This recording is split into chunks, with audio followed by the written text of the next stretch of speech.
So that's a good question. So first of all, people really seem to confuse what it means to use the other hand and to use the offhand. Now it's the same hand. We've only got two hands, right? Using the other hand means you're jamming along, you switch hands. Great, you've switched to the other hand. Cool. That's something everyone should be able to do. If you're stuck with one hand, you're limiting yourself, right? So you got to be able to use both hands anyway. Using the offhand means while one hand is predominantly using the weapon, the other hand is doing something. It's not just staying there. You know, you see a lot of people do a lot of different things depending on their style. What's going on with the nunchucks? You know, while this is flying around, what is this doing?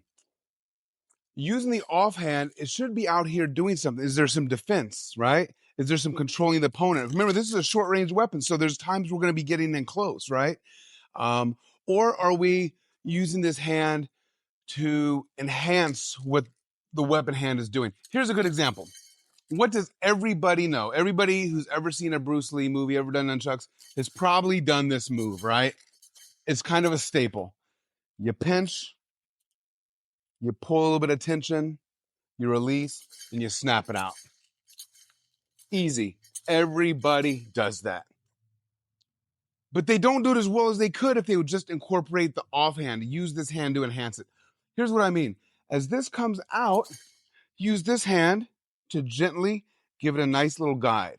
Now I can guide it straight, I can guide it at an angle, I can guide it across, I can guide it here, right? And what that does is it speeds it up, it gets to the target quicker, and it allows you to cut angles a lot more accurately. And you can hear the difference. I mean, you can hear this technique versus that technique, right? So instead of trying to work these angles, you're actually controlling those angles to just really tiny degrees, little bits at a time, right? The other thing it does is this technique requires you to pinch, pull, snap it out, right? So every time you snap it out, you've got to grab it with your arm again, create that tension, snap it out. If you have this going on, you can actually catch it in here. There's a little bit of a fulcrum effect, right? So what that allows you to do is, as you're going along, you don't actually have to stop this arm. You can just move about, right?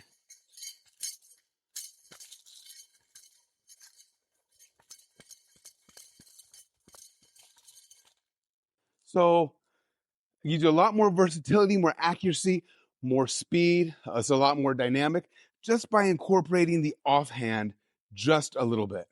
Make sense?